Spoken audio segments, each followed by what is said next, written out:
Hello दोस्तों, नमस्कार। बहुत बहुत स्वागत है आप लोग का हमारे यूट्यूब चैनल हिंदी एकेडमी परिवार में।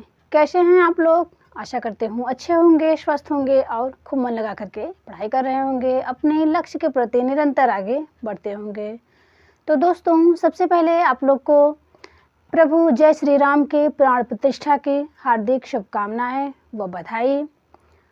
तो दोस्तों, आज के दिन आप लोग अपने मन में ये संकल्प लें अपने आप से कि हम अपना खूब जी जान से मेहनत करें, तैयारी करें और अपने लक्ष्य तक पहुँचें। ठीक है? तो चलिए आज की क्लास को कंटिन्यू करते हूँ।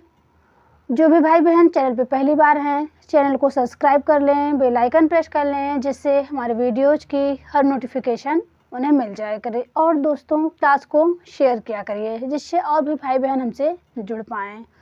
तो हम आप सबको टीजीटी पीजीटी के लिए और आरओ के लिए या जिन भी परीक्षा में सामान्य हिंदी के प्रश्न पूछे जाते हैं, तो उन सब परीक्षाओं की तैयारी यहाँ से करा रही हूँ। ठीक है? तो चलिए देखते हैं आज की क्लास को। आज हमारा ये प्रैक्टिस 27 है हिंदी साहित्य के सेशन में, और हमने आदिकाल भक्तिकाल में मैं कृष्ण काव्य तक पहुँची हूँ, तो वहीं से मैंने आज के भी क्वेश्चन रखे हुए हैं। ठीक है? तो देखते हैं पहला प्रश्न। निम्न में नरोत्तम दास की रचना है। ऑप्शन ए है ध्रुव चरित, ऑप्शन बी है सुदामा चरित, ऑप्शन सी है विचारमाला, ऑप्शन डी है उपर्युक्त सभी। तो इनमें आप सब अपने अपने आंसर लगाइए। तो देखिए, नरोत्तम दास की रचना है ध्रुव चरित, सुदामा चरित और विचारमाला। ये ऑप्शन डी राइट हो जाएगा। यहाँ पे सभी रचनाएं नरोत्तम दास की हैं। ठीक है? ये सुदामा चरित रचना दोस्तों बहुत बार पूछा गया है। ठीक है? आगे देखते हैं प्रश्न 2। निम्न में संप्रदाय निरपेक्ष कवि हैं। वे कौन से कवि हैं जो संप्रदाय निरपेक्ष हैं? रहीमदास हैं, नंददास हैं, कृष्णदास हैं या फिर कोई नहीं? इनमें से कोई नहीं। तो बताइए यहाँ पे कौन से कवि हैं?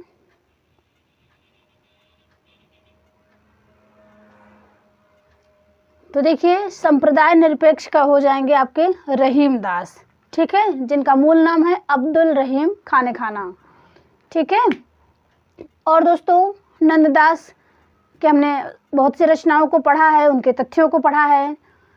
जैसे कि इनके मोस्ट इम्पॉर्टेंट रचना की बात करें तो रास पंचाध्यायी रोला छंद में है, 5 अध्याय हैं, और वियोगी हरि ने हिंदी का गीत गोविंद कहा है। ये भी रिपीटेड प्रश्न है। कृष्णदास की बात करूं तो इनकी रचना जुगलमान चरित, जुगमान चरित, ये पूछा हुआ प्रश्न है कृष्णदास का। ठीक है? तो जुगमान चरित रचना को आप लोग ध्यान रखेंगे। प्रश्न 3 देखते हैं। सखी संप्रदाय के प्रवर्तक हैं।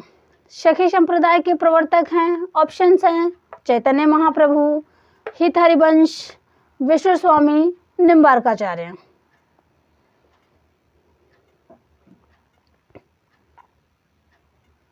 तो यहाँ पे आपका राइट आंसर हो जाएगा सखी संप्रदाय के प्रवर्तक हित हरिवंश हैं। ठीक है? चैतन्य महाप्रभु की बात करूँ दोस्तों तो चैतन्य महाप्रभु जी किस संप्रदाय के प्रवर्तक हैं? तो औचित्य संप्रदाय के हैं। सॉरी, औचित्य के नहीं, गौड़ीय संप्रदाय के हैं। ठीक है? गौड़ीय संप्रदाय के चैतन्य महाप्रभु हैं। ठीक है?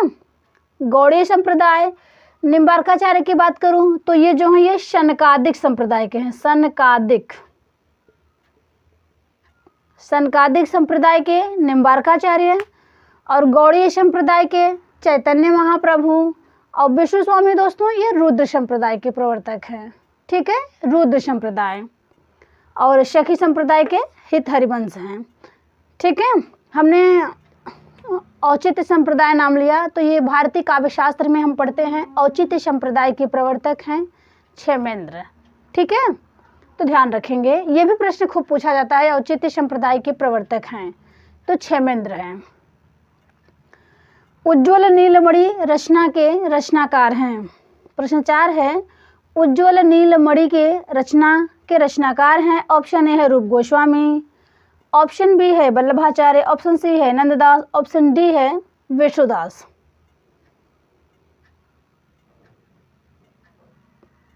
तो देखिए ये भी रचना बहुत बार पूछा गया है। उज्ज्वल नीलमणि के लेखक हैं रूप गोस्वामी। ठीक है, उज्ज्वल नीलमणि रचना रूप गोस्वामी जी की है। वल्लभाचार्य की दोस्तों एक अधूरी रचना है, पूछा जाता है अणुभाष्य, अणुभाष्य, मीमांसा भाष्य, उत्तर मीमांसा भाष्य, ये सब वल्लभाचार्य की रचनाएं हैं। तो ये जो अणुभाष्य रचना है ये अधूरी है और इसको इनके पुत्र विट्ठल नाथ ने पूर्ण किया है। ठीक है, वल्लभाचार्य की रचना अणुभाष्य को विट्ठल नाथ जो कि इनके पुत्र हैं वल्लभाचार्य के, उन्होंने ही पूरा किया है। विष्णुदास की बात करूँ दोस्तों तो इनकी रचना है स्नेह लीला, स्वर्गारोहण, रामायण कथा चर्चित है। तो आप जानते रहें स्नेह लीला और स्वर्गारोहण, रामायण कथा। ठीक है, और नंददास का रसमंजरी, रास पंचाध्यायी, भंवर गीत, ये सब है। प्रश्न 5 देखते हैं। हरिदास की रचना है सिद्धांत के पद, केलिमाल, ए बी दोनों, इनमें से कोई नहीं। तो देखिए हरिदास की रचना है सिद्धांत के पद और केलिमाल, ये दोनों रचनाएं हरिदास की है और ये पूछी हुई रचना है। ठीक है, तो ऑप्शन सी हो जाएगा, ए बी दोनों हरिदास की रचना है। प्रश्न 6 देखते हैं। मीराबाई की रचना है, मीराबाई की रचना है राग सोरठ के पद, मलार राग, राग गोविंद, सत्यभामानुरूषणम, उपर्युक्त सभी।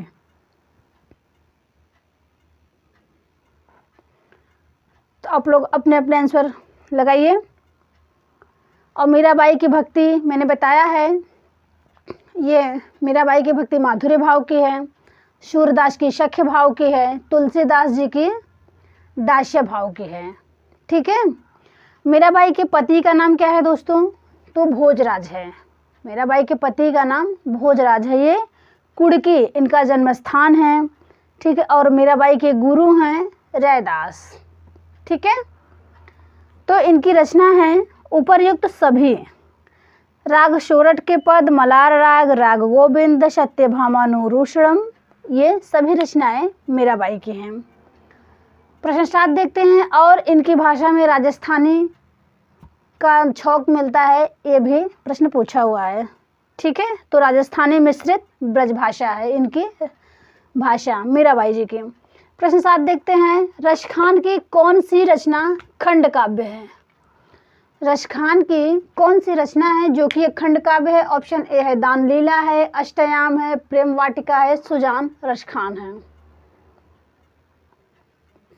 आप लोग अपने अपने आंसर लगाइए।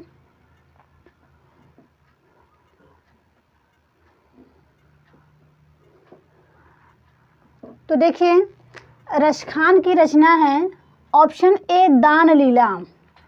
ठीक है, जो दान लीला रचना है ये 11 छंदों का खंड काव्य है। अष्टयाम में कृष्ण के 8 पैरों का वर्णन है। ठीक है, प्रश्न 8 देखते हैं। निम्न में माधव दास की रचना है, निम्न में माधव दास की रचना है। ऑप्शन ए है रामायण महानाटक, ऑप्शन बी है हनुमान नाटक, ऑप्शन सी है हनुमत चरित, ऑप्शन डी है रामराशो और अध्यात्म रामायण।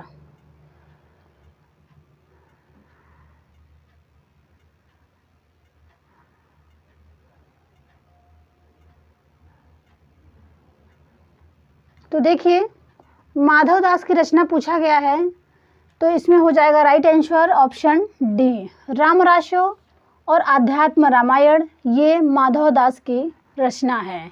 ठीक है, रामायण महानाटक की बात करूँ दोस्तों, तो जो रामायण महानाटक रचना है ये प्राणचंद चौहान की है। ठीक है, रामायण महानाटक रचना प्राणचंद चौहान का है। हनुमान नाटक की बात करूँ दोस्तों, तो ये है आपका हनुमान नाटक और हनुमान चरित, ये दोनों मिलती जुलती रचना है, तो आप इन्हें ध्यान रखेंगे। ठीक है, ये जो रचना है ये हृदय राम की है। हनुमान नाटक रचना हृदय राम की है, ठीक है। और हनुमत चरित की बात करूं तो हनुमत चरित जो रचना है ये रायमल पांडे की है। आप लोग नोट करेंगे, जो भी मिलती जुलती रचनाएं हैं उनको आप एक जगह कलेक्ट करेंगे, जिससे उनको बार बार आप रिवीजन करते रहें और परीक्षा में कन्फ्यूजन न हो। तो रामायण महानाटक प्राणचंद चौहान का है, हनुमान नाटक हृदय राम का है, हृदय राय नहीं है, हृदय राम। और हनुमत चरित की बात करूँ तो ये रायमल पांडे का है। और राम राशो अध्यात्म रामायण माधवदास का है, ठीक है। प्रश्न 9 देखते हैं, केशवदास किन कवियों के अनुयायी थे? केशवदास जी किन कवियों के अनुयायी थे? ऑप्शन ए है भामह, ऑप्शन बी दंडी, ऑप्शन सी उद्भट, ऑप्शन डी उपर्युक्त सभी। तो यहाँ पे राइट आंसर हो जाएगा केशवदास जी उपर्युक्त सभी कवियों के अनुयायी थे। भामह, दंडी, उद्भट के सभी के अनुयायी थे, ठीक है। और इनकी रचनाओं को भी आप जानते रहिएगा।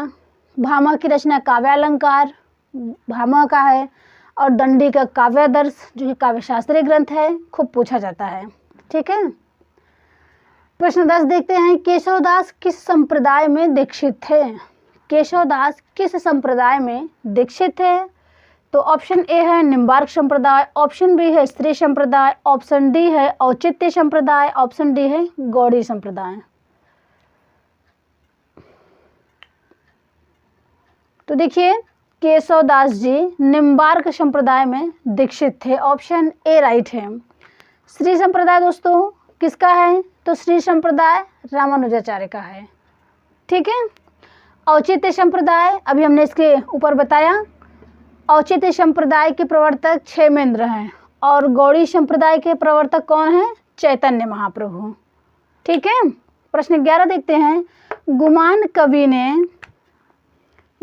कवि ने किस रचना की प्रतिस्पर्धा में कृष्ण चंद्रिका लिखी?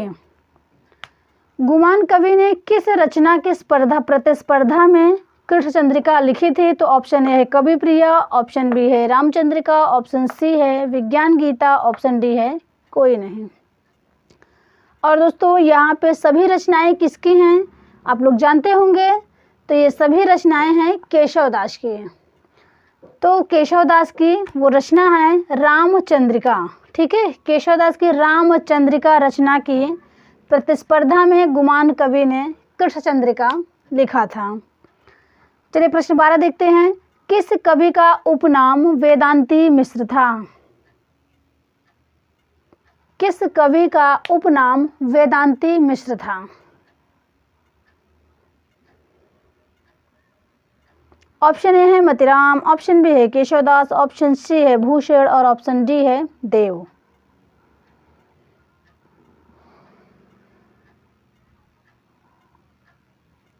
तो यहाँ पे आपका राइट आंसर है किस कवि का उपनाम वेदांती मिश्र? तो केशवदास आपके राइट आंसर हैं, ठीक है। तो केशवदास का उपनाम वेदांती मिश्र था, और इनकी रचना कवि प्रिया, रसिक प्रिया, रामचंद्रिका, विज्ञान गीता, वीर सिंह, देवचरित, छंदमाला, ये सब इनकी चर्चित रचनाएं हैं, ठीक है। तो बस दोस्तों, बस आज यहीं तक आप लोगों को क्लास दे पाऊंगी, आज थोड़ा समय अभाव है, ठीक है। और आप लोग खूब जी जान से मेहनत करिए। अब मिलेंगे अपने नेक्स्ट वीडियो में, तब तक के लिए नमस्कार।